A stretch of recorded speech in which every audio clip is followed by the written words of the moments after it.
Isang mapagpalang hapon sa bawat isa, no? Salamat sa Panginoon sapagkat sa kabila ng katotohanan ng may bagyo ngayon ay nandito tayo at sumasamba sa kanyang harapan, no? So, sana hindi na matuloy yung bagyo, tuluyan na malusaw. Ito yung pipito na ayaw nating makita. Hindi. Ayaw nating maging friend, no? So pag-pray din natin, diyan patuloy yung mga kapatiran natin na nasa Pilipinas, no? So, bago tayo dumako sa pangangaral, tayo po ay manalangin. O aming Diyos, kami nagpapasalamat sa hapong ito na muli ay idinako nyo kami dito upang sumamba sa kabila ng sama ng panahon na nagbabanta, Panginoon. Pinapanalangin namin yung mga kapatid namin na nasa iba't ibang lugar dito sa aming bansa na sinasalanta ngayon ng bagyo, Panginoon. Tulungan nyo sila na makasurvive, tulungan nyo sila na magbigay yung mga basic needs nila, Panginoon. At the same time, naway makapagsamba pa rin sila sa kabila ng sitwasyong ito na kanilang dinadaras, Panginoon. Salamat po sapagkat ang lugar namin ay safe sa oras na ito. Naway sa patuloy pa na aming pagsamba hanggang mamayang hapon, na ingatan nyo rin kami at hanggang sa aming pag-uwi. Naway sa akin sa ipangangaral ngayon ay tumimo ito sa puso ng bawat isa na nakikinig ngayon at mag-cause ito ng pagbabago sa buhay ng bawat isa, lalong-lalo na ng mga taong wala po sa inyo. Sa iyo ang papurit pasasalamat sa pangalan ni Jesus. Amen. Para po sa pagbabasihan ng aking pangangaral ngayon ay buksan po natin ang ating mga Biblia sa 1 Corinthians chapter 1, verse 18. Titin ko po, 1 Corinthians chapter 1, verse 18 at akin po itong babasahin sa Tagalog na salin. Sapagkat ang salita ng krus ay kahangalan sa mga napapahamak, ngunit sa atin na inililigtas, ito'y kapangyarihan ng Diyos. Ito po ang salita ng Diyos. We often hear the word saying, you have turned the world upside down. Ano nga ba ang ibig sabihin nito? Madalas, ginagamit ang mga katagang ito kapag merong personal impact na nagagawa ang isang tao sa kapwa niya tao. When someone's action or idea bring about profound changes in person's life. Halimbawa, yung kwento ni Stephen Curry, kung paano siya naging superstar from an underrated basketball player na payat, na hindi mo aakalaing magiging superstar sa panahon ngayon, ay nag-inspire sa mga kabataan ngayon na sa kabila ng height nila, ay pwede pa rin pala ako maglaro ng basketball sa laro na para sa mga malalaki ang pangangatawan. We can say that he turned the world of the basketball player upside down. Diba? Pangalawa, ginagamit itong katagang ito kapag nagkaroon ng revolutionary changes sa isang tao, o sa society o kaya sa nation. Halimbawa, yung discovery ng electricity turned the world upside down in the 19th century. Bakit? Di ba alam naman natin yung naging epekto mula sa panahong iyon hanggang sa panahon natin ngayon, nagagamit at kagamit-gamit ito. O kaya naman, nagagamit din ito through romantic expression, di ba? O poetic expression. Expressing overwhelming emotions of falling in love. For example, meeting you turned my world upside down. So, pwedeng may idea na ibang mga kalalakihan dito na pwede nilang isulat sa kanilang mga liham, no? So, yun. Pero, in most accurate event, paano natin masasabi na yung event ay yung akmang-akma sa katagang ito? Ang totoong kaganapan na siyang nagpabago ng takbo ng kasaysayan and literally turned the world upside down. Change the humanity. At nagsimula ito noong 2,000 years ago. Nangyari ito 2,000 years ago na naitala sa Biblia na kung saan ang anak ng Diyos ay namatay dun sa krus ng Kalbaryo upang tubusin ang makasalanang nararapat sa kamatayan. Kaya naman sa Acts 17 verse 6 ay makikita natin dito, basahin po natin yung verse. Acts 17 verse 6, sabi dito, and when they could not find them, they dragged Jason and some of the brothers before the city authorities, shouting, these men who have turned the world upside down. dito makikita natin na maging ang mga nag-aakusa sa mga Kristiyano, alam nila kung gaano yung drastic na effect ng gospel o ng pangangaral patungkol sa krus ni Kristo sa buhay ng tao. Kaya naman, sa talatang ating binasa ngayon ay makikita natin kung paanong ito'y nakita ni Apostol Pablo na siyang pinahanghahawakan at pinapanampalatayanan at ating ipinangangaral sa harapan ngayon. Bago tayo tumuko upang pag-aralan ng talatang iyon, ay alamin muna natin yung konteksto nito. Dito, makikita natin sa unang chapter ng 1 Corinthians ay makikita natin mula 10 hanggang 17 kung paanong inaddress ni Apostol Pablo ang miyembro ng Iglesia ng Corinto. Bakit? Sapagkat nagkaroon sila ng pagkabahabahagi na kung saan meron silang kanya-kanyang sinusuportahang partido. Mababasa natin to specifically sa verse 12. May mga nagsasabing sila ay kay Pablo. May mga nagsasabing sila ay kay Apollos. At meron din naman nagsasabing na sila ay kay Cephas. At meron din mga tao na nagsasabi na medyo spiritual, sila ay nakay Kristo. Dito makikita natin sa mga talatang ito kung paanong in-expose ni Apostol Pablo yung laman at intensyon ng kanilang puso. Hindi na po natin babasahin yung verse.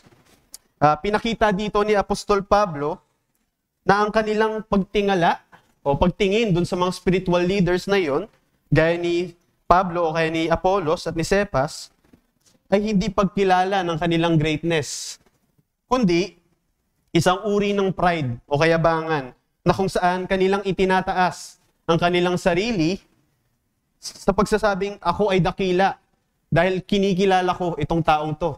Dahil nandito ako sa panig ng taong ito. Kaya naman niredirect ni Apostol Pablo ang lente kay Kristo na siyang dahilan ng kanyang pangangaral. Hindi sa pamamagitan ng mga talino ng kanyang pananalita o eloquent word na kung saan noong panahon na impluensyado sila ng mga Griego ay ito yung binibigyan diin. Ito yung pinapahalagahan at tinatangkilik ng mga tao. Ngunit makikita natin sa 17 ang kadahilanan kung bakit hindi siya nangaral sa pamamagitan ng mataninong pananalita upang kilitiin ang tenga ng mga nakikinig, kundi, sabi niya dito sa verse 17, upang ang krus ay huwag mawalan ng kapangyarihan. Ngayon, gaano ba kahalaga ang krus na ito na ating ipinapangaral? Gaano ba kahalaga ang mga katotohanan ito liban sa ibang mga katotohanan na pinagmamalaki ng mga tao noong panahon na yun? Paul came speaking plainly without any attempt to dazzle with eloquence or intellect. Bakit? Sapagkat nauunawaan niya na ang simple at tapat na pangangaral patungkol sa krus ay lubhang makapangyarihan na kayang bumago sa buhay ng bawat tao, gaano man katigas ang kanilang puso. Kaya naman pinamagatan ko po ang aking pangangaral na we preach Christ and Him crucified. At mula sa talatang ito na ating pag-aaralan ngayon ay gusto kong ibahagi sa bawat isa yung mensahe na ito. The foolish message of the cross is the power and wisdom of God. At mula sa mensaheng ito ay hatiin ko lamang po ito sa dalawang punto. Una, message of the cross for the perishing, foolishness. Pangalawa, message of the cross for the saved, it is a power of God. Punta po tayo sa una, message of the cross for the perishing. Dito, may dalawang uri ng response patungkol sa mensahe ng krus mula sa magkaibang uri ng mga tao. At makikita natin dito, una sabi ni Apostol Pablo, para sa mga napapahamak, ito ay kahangalan. So for the perishing, message of the cross is foolishness. Pero bakit nga ba?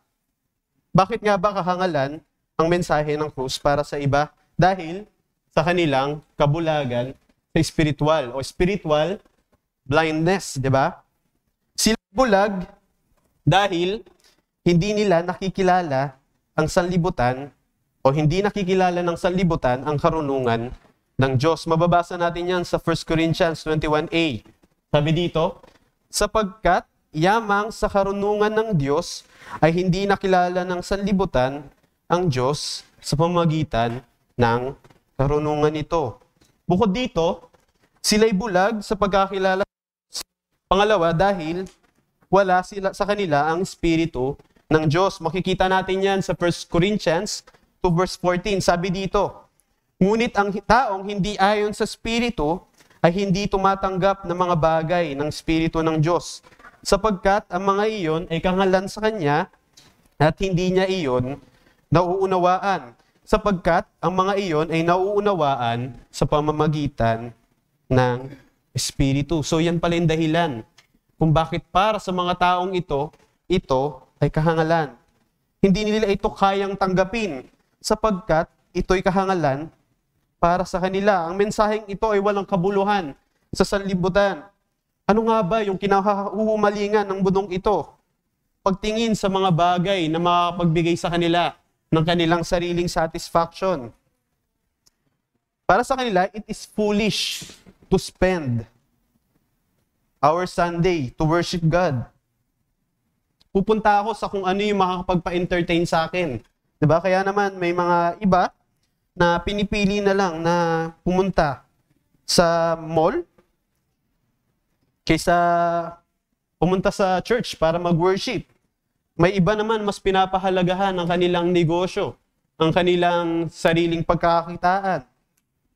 Kaya may iba na pinipiling magtrabaho na lang tuwing Sunday. For them, secular culture has elevated human intellect, reason, technology, and wisdom to the top of their pyramid. Meanwhile, God, the Bible, truth and salvation are dismissed as superstitious, unsophisticated foolishness. At yan ang gustong ipakita ni Apostol Pablo sa mga miyembro ng Iglesia ng Corinto. Dati ito yung pinapahalagahan nyo. Dati ito yung bagay na nagbibigay sa inyo ng kasiyahan. Pero hindi na dapat ganun ngayon. Hindi na dapat ganito ang pagtingin nyo dito. Inalis sa mga taong ito ang mga pagkakatotohanan na merong Diyos. Para sa kanila, mga utu-uto na lamang ang maniniwala dito. Lahat ay kaya ng sagutin ng science, di ba? Ayun yung paniniwala ng iba. Kanina may discussion kami about sa apologetics, about sa pagsagot sa mga hindi naniniwala o hindi tumatanggap na merong Diyos. Di ba? Kilala naman natin na isa sa atheist na kilala ay si Karl Marx. Di ba? Para sa kanya, ang religion ay isa na lamang opium. O ang Christianity ay isang opium. Yung opium, isa siyang uri ng drugs na kung saan magbibigay sa kanya ng magbibigay sa tao ng panandaliang satisfaction. Yung religion daw o ang Christianity is a type of opium that makes people believe and hope for the future. Yun na lang daw yung makakapagbigay sa atin ng satisfaction sa mundong ito na nagpapahirap sa atin. Bulag sila spiritually. And sadly, maraming churches din ang nag-a-adapt sa mga bagay na ito upang makuha nila interest ng tao. Yung worship, hinahaluan na ngayon ng entertainment to please people, nag-a-adapt na sa filosofiya ng mundo. May mga ibang churches na yumayakap na sa katuruan ng LGBT at marami pang iba. Nakakalungkot. Ngunit ito'y totoong nangyayari sa panahon ngayon. Pero ang Biblia mismo ang nagsabi, ang kadahilanan nito ay ang kabulagan ng kanilang spiritual na kalalagayan. Ngunit salamat sa Panginoon sapagkat pinreserve ng Diyos ang iglesyang ito na hindi pasukin ng anumang katuruan na maaaring sumira sa tanging layunin ng dahilan o na ang iglesia ay nakatayo upang ipangaral ang salita ng Diyos at si Kristo na siyang ipinako sa krus. Una, yun yung dahilan. Spiritual blindness. Pangalawa, for them, the message of the cross is foolish because it is a symbol of death. Diba? Ito ay kahangalan para sa iba dahil ang mensahe ng krus ay kamatayan. Marahil ang salitang krus ngayon ay gumaan na yung salita, di ba? Yung gumaan na yung kahulugan nito sa panahon natin ngayon. Makikita na lang natin to sa mga hospital bilang isang signage, no? Pero especially sa panahon ng mga Romano, ang sinisimbolo ng krus ay kamatayan, di ba? Hindi lang basta normal na kamatayan. Isang kamatayan na kahiya-hiya. It's a humiliating death. The great Roman statesman Cicero said, "The cross it speaks of that which is so shameful, so horrible, it should never be mentioned in the polite society." So ang mensahe patungkol sa krus, kung ilalagay natin sa modernong panahon natin ngayon, ay mensahe patungkol sa silya elektrika. Mensahe patungkol sa lethal injection. Yan yung ibig sabihin ng krus ngayon. So bakit ipapangaral ng tao ang katotohanan ito? Bakit? Yun yung mensahe. Di ba isang kahangalan yan? Sapagkat para sa kanila ito'y simbolo ng kamatayan. At higit sa lahat, alam naman natin na ang sino mang ipinako sa krus nung panahon na yun ay gumawa ng isang kasalanan, matinding kasalanan. Kaya naman si Apostol Pablo sa 1 Corinthians 1 verse 23 ay sinabi niya dito, "Subalit, ipinangangaral namin ang Kristo na ipinako sa krus na isang katitisuran sa mga Hudyo at kahangalan sa mga Hentil. Na ang ating ipinangangaral na si Kristo na ipinako sa krus ay isang katitisuran o isang stumbling block." Diba? Para sa mga Hudyo, ito'y katitisuran sapagkat alam naman natin yung kanilang inaasahang Mesiyas na nabuo sa kanilang kaisipan ay Mesiyas na darating ay isang political warrior o isang matagumpay na warrior. Ngunit nakalimutan nila na ang darating ipinangakong Mesaya ay isang suffering Savior. Diba? Pinrophesy sa atin yan ni Isaiah sa Isaiah 53 na ang Kristo ay kinakailangang tumanggap ng parusa at mamatay upang iligtas ang mga makasalanan.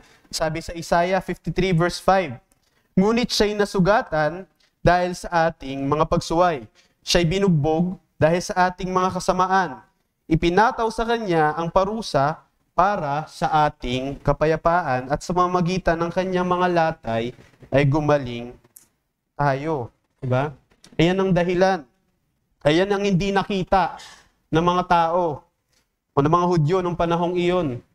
Nabulag sila sa katotohanan na sila'y palalayain sa kamay ng mga Romano.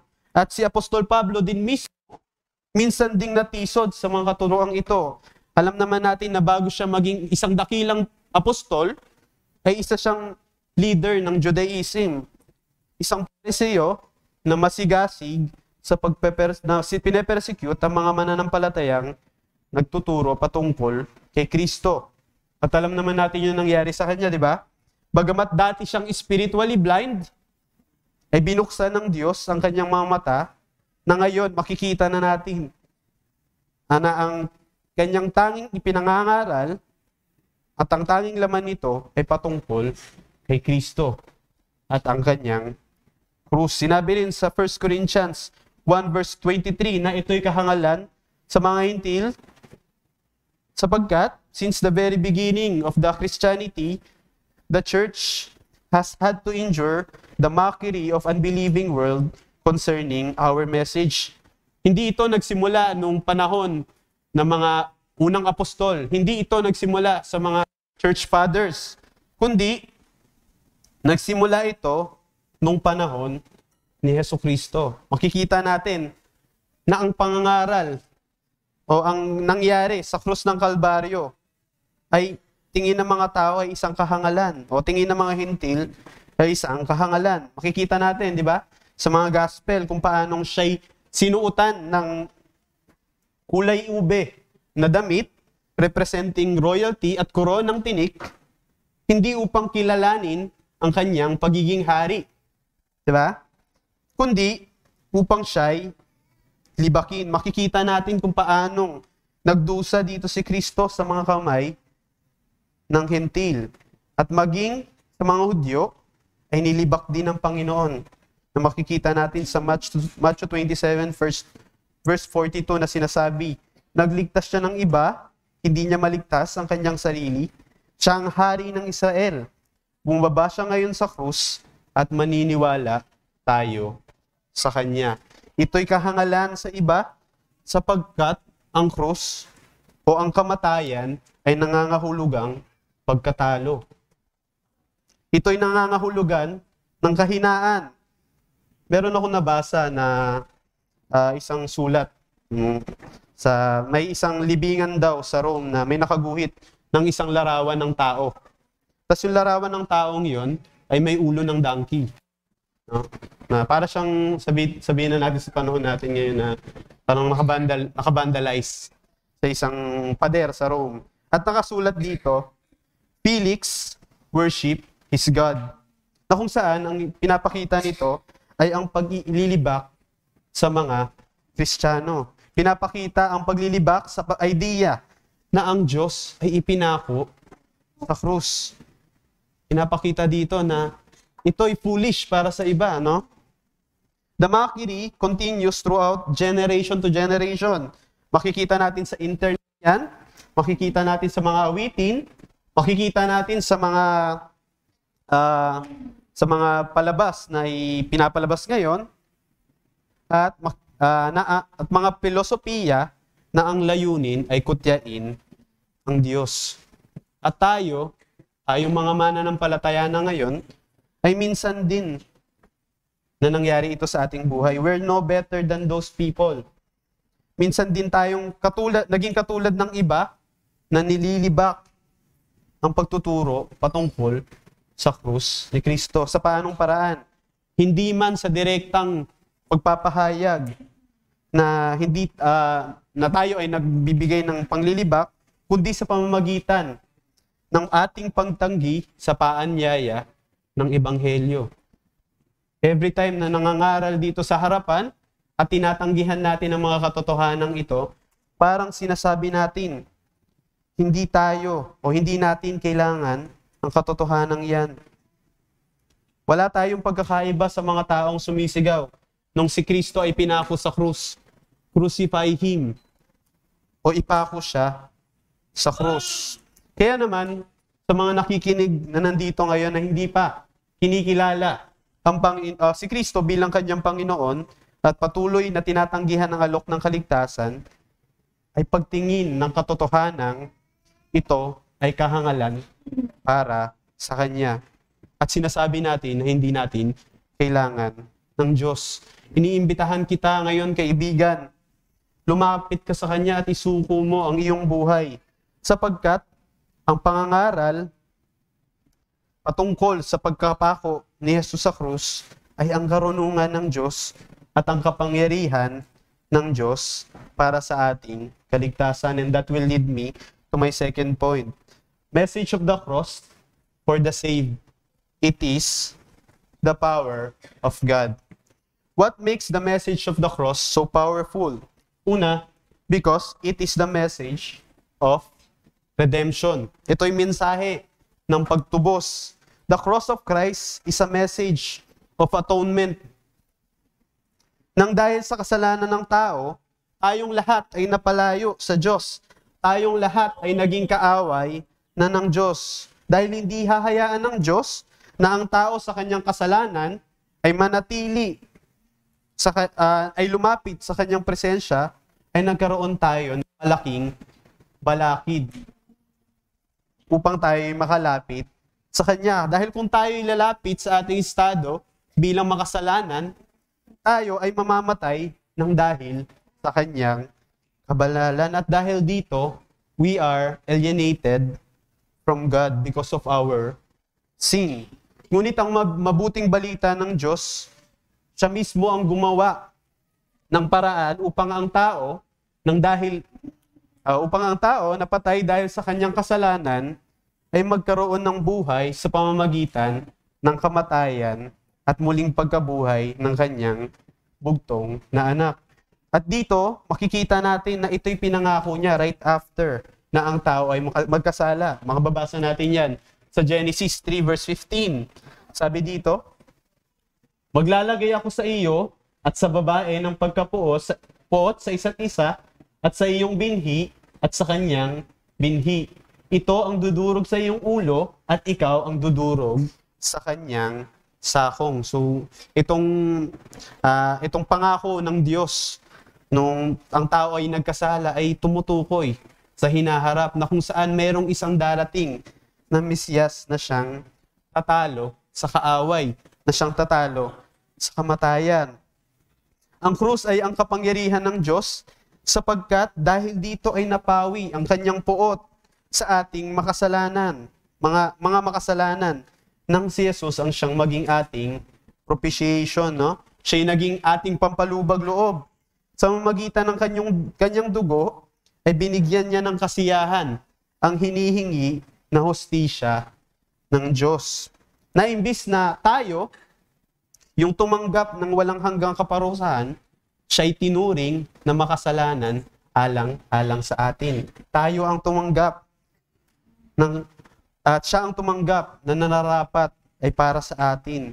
At dahil dito, tumanggap tayo ng katwirang labas sa atin.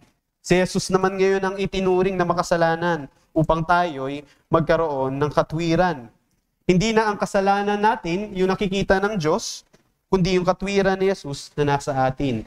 So yan naman yung tinatawag nating alien righteousness.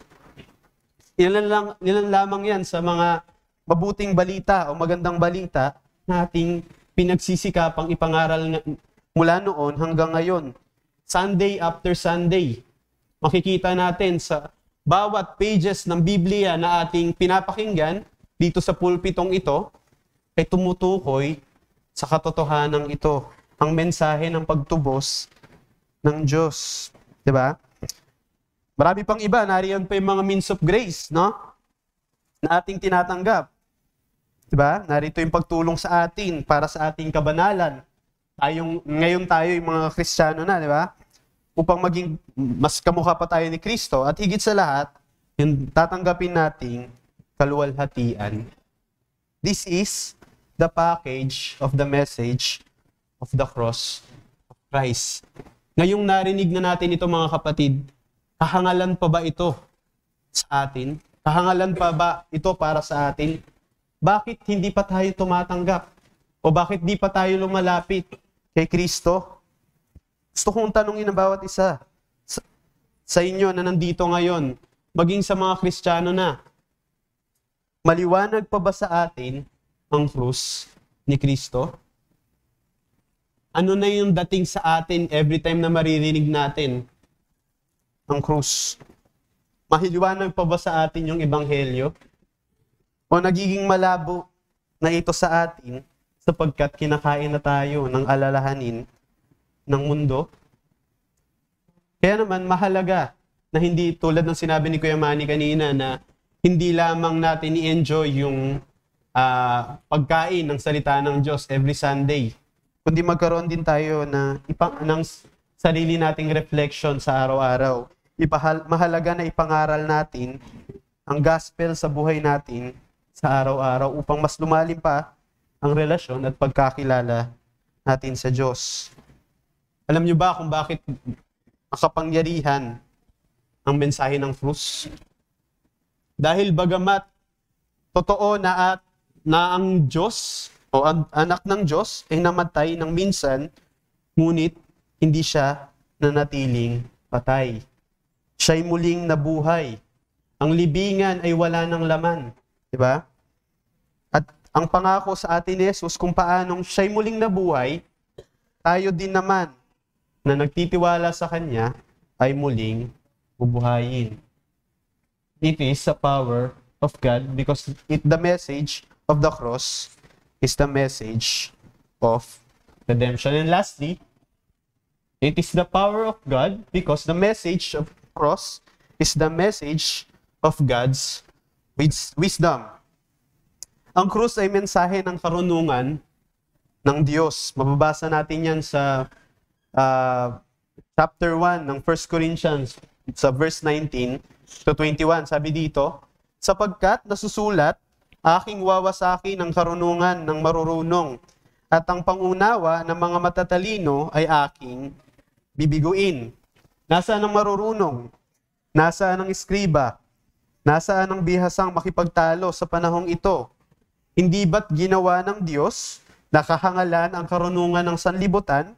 Sapagkat yamang sa karunungan ng Diyos ay hindi nakilala ng sanlibutan ang Diyos sa pamamagitan ng karunungan nito, ay kinalugdan ng Diyos na iligtas ang mga sumasampalataya sa pamamagitan ng kahangalan ng pangangaral. Dito makikita natin na mayroong isang paradox na kung saan ang karunungan na meron ng Diyos sa pamamagitan ng krus ni Kristo, nang dahil sa kabulagan ng mga taong ito, ay tinuring na kahangalan ng mundo. Sabi nga ni Charles Spurgeon, "It is certain that a blind man is no judge of colors. A deaf man is no judge of sound. And a man who has never been quickened into spiritual life can have no judgment as to spiritual things." At salamat sa Panginoon sapagkat dito nakikita natin kung gaano katalino ang Diyos. Nakikita natin kung gaano kamakapangyarihan ng Diyos. Diba? Di natin maiisip na dahil sinabi ko kanina, dahil siya'y matuwid, mahirap na para sa ating mga makasalanan na makalapit sa Kanya. Pero salamat sa Kanya at binigyan niya ng pagkakataon ng mga tao na muling makalapit sa Kanya sa mamagitan ni Jesucristo. Ngayon, kaya tinuturing ng mundo na kahangalan ang patungkol sa krus sapagkat wala silang lente ng pananampalataya. Di nila nakikita na ito'y karunungan ng Diyos, no?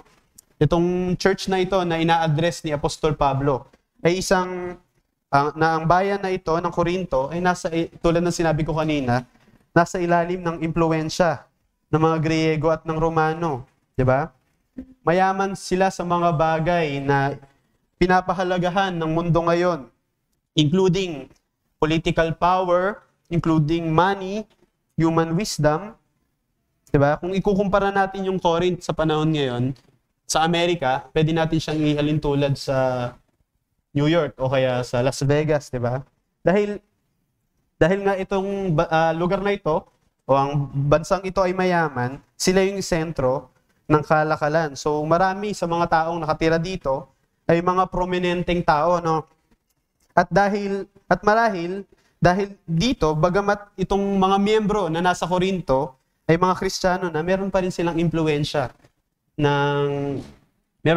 impluwensya ng kultura ng lugar na ito, 'di ba?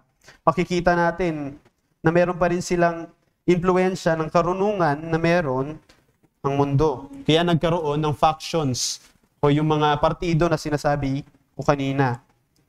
Kaya naman makikita natin kung paanong pinaalala ni Apostol Pablo na ang tunay na karunungan na siyang dapat nating pinagbibigyang pansin at pinagtutuunan ng lakas ng ating pangangaral ay ang karunungan ng Diyos sa pamamagitan ng krus.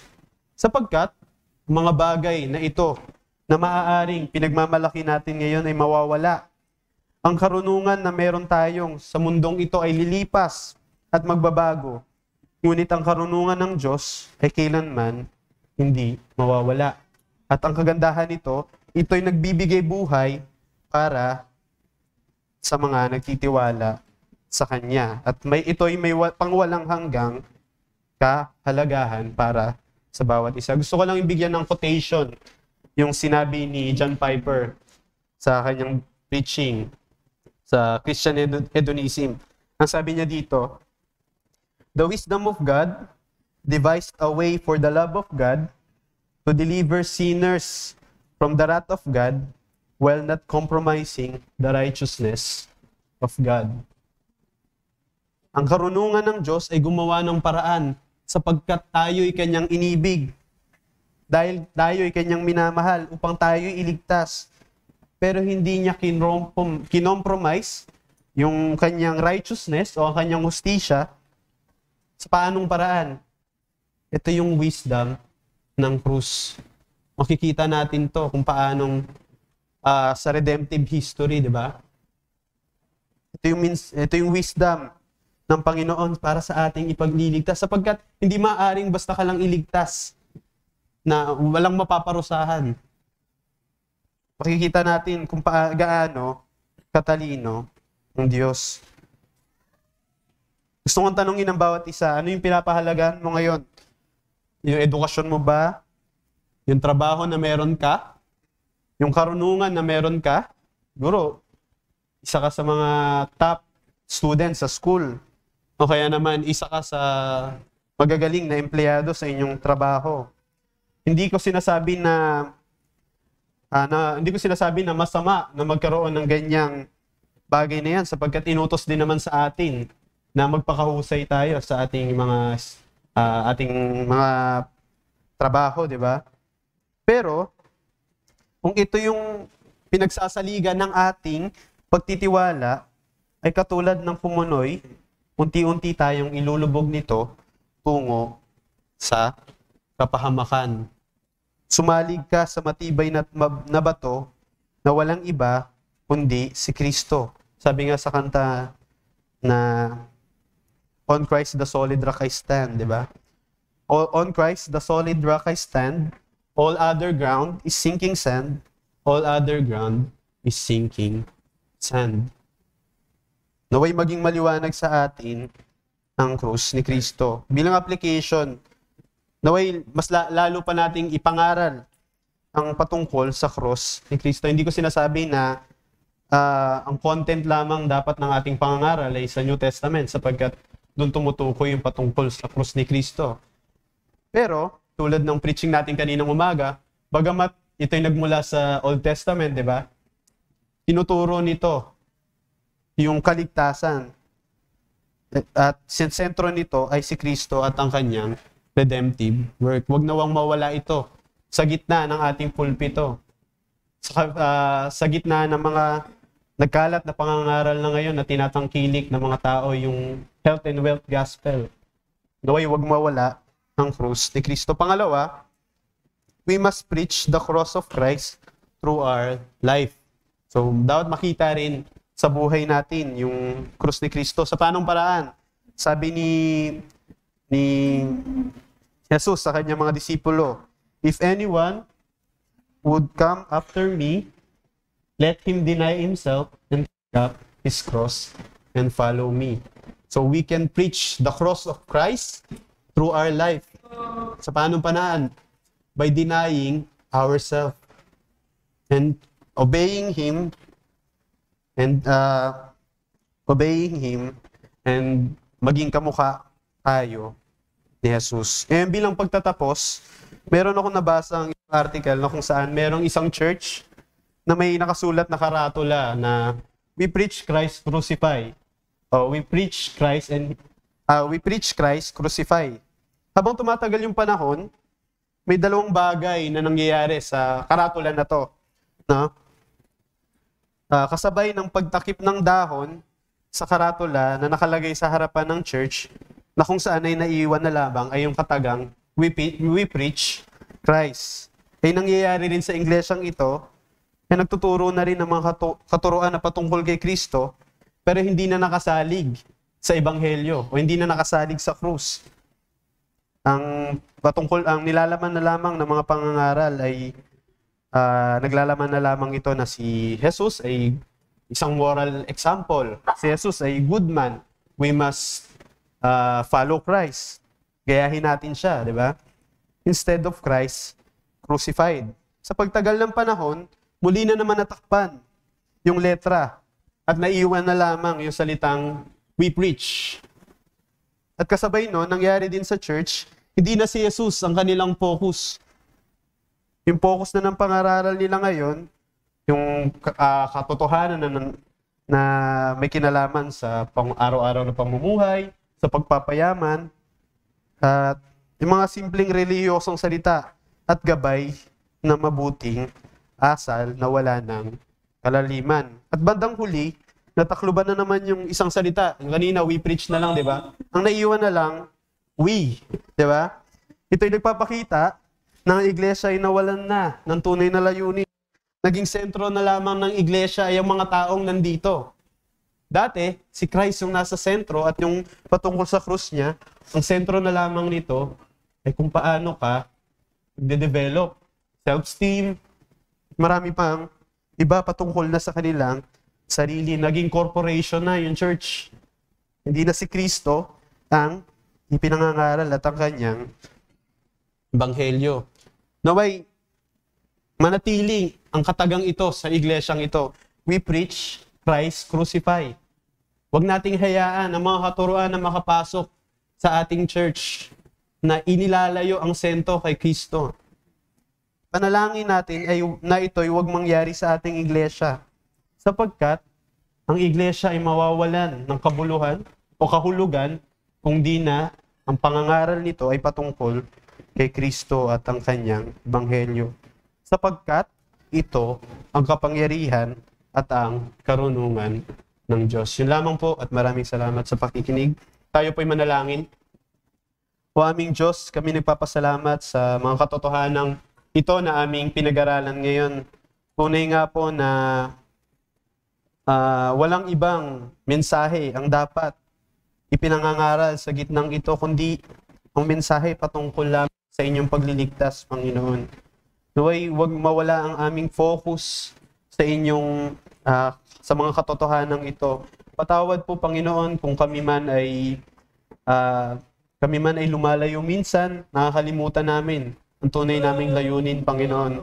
Patawad po kung nagiging sentro na lamang ng aming pamumuhay ay ang aming sarili at hindi ang patungkol sa kaluwalhatian niyo, Panginoon. Naway sa mga kapatid namin na nandito ay tulungan niyo na magpatuloy na hindi lamang ipangaral ang inyong mga salita, kundi isa pamuhay ito upang makita ng iba ang naidudulot nito sa kanilang mga buhay, Panginoon. Salamat po at kayo nawa ang siyang patuloy na mapupurihan sa mga gagawin pa namin hanggang mamaya at sa aming pag-uwi, ingatan nyo rin kami. Pinapanalangin din namin yung mga kababayan namin na humaharap ngayon sa pagsubok, sa bagyo, na naway ingatan nyo sila at bigyan nyo ng katuloy na pag-iingat, Panginoon, at katuloy na kalakasan. At ibigay nyo ang mga pangangailangan nila, Panginoon, at sa mga gantong sitwasyon ay makita nila ang kahalagahan ng paglapit sa inyo, Panginoon. Tuloy na kayo ang siyang mapapurihan sa pangalan ni Jesus.